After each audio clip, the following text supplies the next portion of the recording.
Kemudian pada hadis sebagai mauizah untuk mengingatkan kita yang bersama. Long baca ino yang katanya memandum terjadi di Nanggro katanya.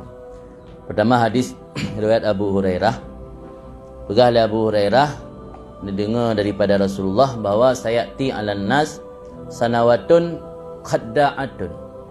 Akan terjadi pada manusia itu sanawatun khadda'atun, tahun-tahun yang penuh penipuan.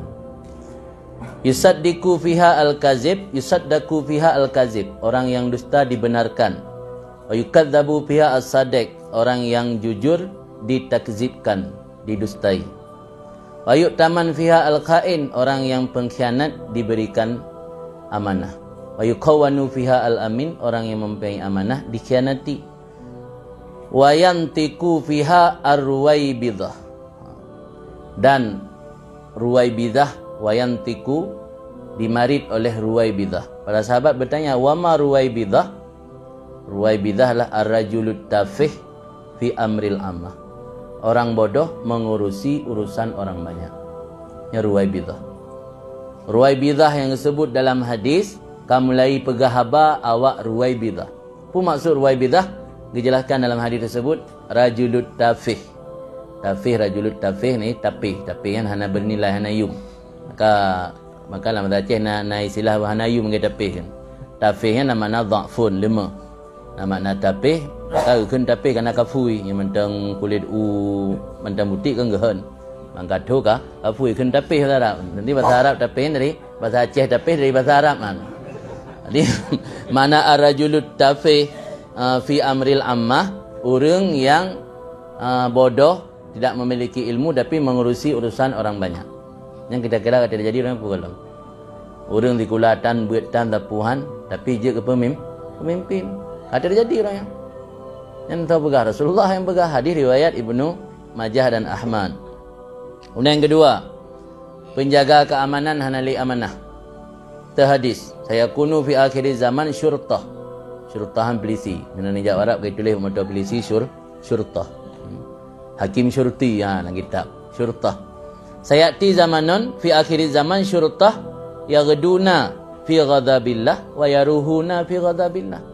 Akan datang di akhir zaman polisi atau penjaga keamanan bengah hura dalam bengih Allah, tuput hura dalam bengih Allah.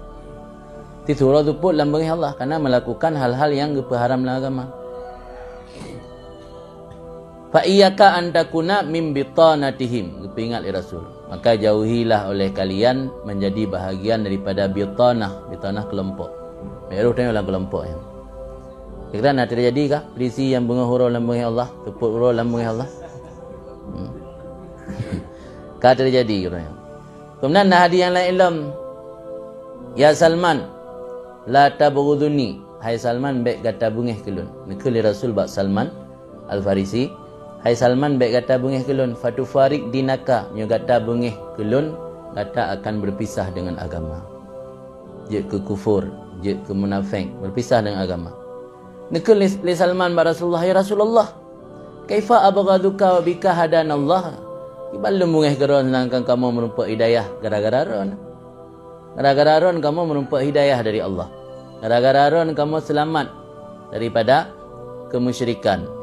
Selamat merumpak ridha Allah gara-gara orang ini mungkin bungih kerana usul li Rasulullah tabghadul Arab, kan bungih ke lumpi bungih ke Arab. Fatabghaduni, dia kata ke bungih ke Arab berarti bungih ke lum. Kira-kira orang yang bungih ke Arab. Nah, masuk Islam Nusantara yang gemar gencar mengkampanyekan bahawa Islam Nusantara lebih baik daripada Islam Arab. Ini kan perokan gejala-gejala awal untuk mengajak umat agar membenci Arab. Ujung-ujung mereka benci ke Arab karena Rasul orang Arab juga menjadi benci ke Rasul. Dalam hadis riwayat Hakim, meskipun didhaifkan oleh Az-Zahabi, tapi kan hadis maudhu, hadis dhaif. Hadis dhaif menyebutkan Ahlussunnah wal Jamaah, bisa dijadikan pegangan. Ada satu hadis riwayat Al-Hakim yang didhaifkan oleh Az-Zahabi dalam hadis tersebut berbunyi hubbul Arab imanun wa bughdul Arab nifakun. Hubbul Arab imanun wa bughduhu nifakun. Mencintai Arab bahagian daripada kesempurnaan iman. Benci kepada orang Arab nifakun, tanda kemunafikan. Saya kira orangnya dengan Islam liberal yang ada di Indonesia, yang kadang-kadang mereka bernaung dalam ormas-ormas Ahlussunnah. Saya kira kata terjadi adanya atau belum? Kan? Kata terjadi di sini. Kemudian penguasa yang sufaha, artinya lebih mengutamakan orang-orang jahat, koruptor, penyeludup, bandar narkobanya yang lebih diutamakan. Yang dalam sebuah hadis Nabi nepegah layak tianna 'alan nas, akan datang atas manusia zamanun, satu zaman, yakunu alaikum umara sufaha, yang ada menguasai kalian para amir. Umara jamak dari amir, amir yang bodoh-bodoh, yang sufaha. Yuqaddimuna syiraran nas, mereka lebih mengutamakan manusia jahat. Orangnya koruptor bebas bergentayangan di mana-mana. Orang yang kadang-kadang niatnya hanya sekedar untuk mengajak umat ceramah tapi di drop, anambu sebab kai drop. Orang yang merugikan negara puluhan miliar bebas, kadang-kadang tanpa sidang sapuana bebas. Yuqaddimuna syiraran nas wa yudhhiruna bi khiyarihim wa yuakhiruna salah. Yang tanda umara sufaha. Jadi salat diundur-undur, ana sembahyang bawai wate, bertelat-telat, kadang-kadang rarat di wate. Alian pedih-pedih bak masyarakat bahawa manusia yang terbaiklah orang-orang jahat. Dipilih ke menteri, pilih ke pejabat orang-orang yang koruptor, bandar narkoba, orang-orang yang ahli maksiat. Yang juga akan terjadi orangnya. Kemudian zina dan riba juga merajalela.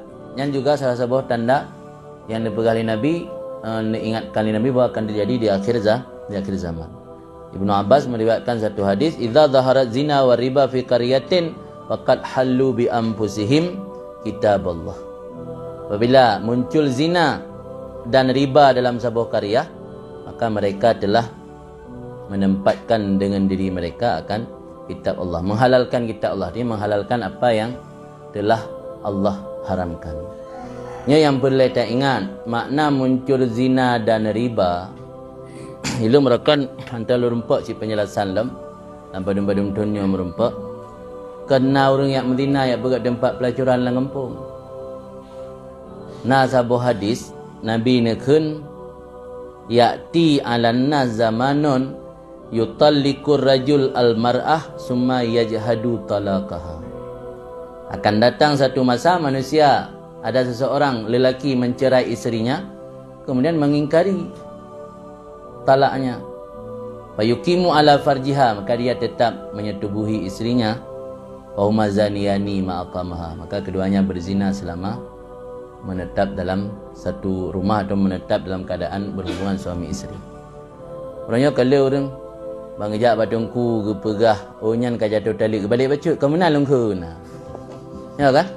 Yang letak dalam masyarakat dan di mana-mana terjadi. Le kejap batu tungku, jawaban tungku nyan ron hanjit nemu oli ka jatuh tali le. Kejap tungku lain. Pada kejap tungku lain hang pegah lagi ke cerita bak pun. Yang kelima, zina dan riba merajalela. Maksud zina dan riba merajalela belum tentu dengan diselenggarakan tempat-tempat praktek zina ataupun tempat-tempat fasilitas untuk praktek ribawi. Tapi dalam hadis yang lain disebutkan bahawa akan ada satu zaman orang setelah mencerai, mentalak isterinya tetapi membantah, mengingkari. Maka orang tersebut karena sudah yakin mencerai isteri tetapi membantah demi ada yang melegalkan perbuatan dia, demi ada yang mengatakan bahawa talak dia tidak jatuh, maka selama dia masih berhubungan suami isteri dengan isteri, selama itu pula dia berzina. Ini berzinanya kena tempat pelacuran. Hana tempat pelacuran dalam kampung di mana pada umroh orang yang kagak mencerai, pada umroh yang kagak mencerai ke begahana. Ini akan akibat di kadang-kadang zahir zina yang kena orang berzina itu kata. Pada riba lagi sih. Riba nasabuh hadis yang dipegah oleh Abi Hurairah, la yatina lan nas zamanun la yabqa fihi ahadun illa akala riba. Tidak kekal satu zaman kecuali tidak akan datang satu zaman yang tidak kekal satu orang pun kecuali pasti makan riba. Yang bahaya ukurnya fa illam yakulhu asabahu min ghubari. Jika dia tidak makan, dia akan terkena ghubar, debu. Ibn Zurah terkena debu. Nah, pegat penjelasan dalam kitab syarah hadis. Adakala dia mendatangi kenduri orang yang pernah melakukan transaksi riba. Diundang lewat kerja bak bank, diundang le orang yang nacok kredit riba. Dia nak baju riba, tapi kau riurungan tanya iku yang kena abai riba. Maka kebegalang adik la ya beka ahadun illa akalahu riba. Fa ilam yakulhu asabahu min ghubarih. Jadi maksud daripada hadis tersebut la furidha anna ahadun salima min hakikatihi, andainya mandum urang selamat dari hakikat riba, tapi lam yaslam min asarihi, han selamat daripada bekasan riba, han selamat daripada debu riba. Wa in kallat jiddan, meskipun sedikit.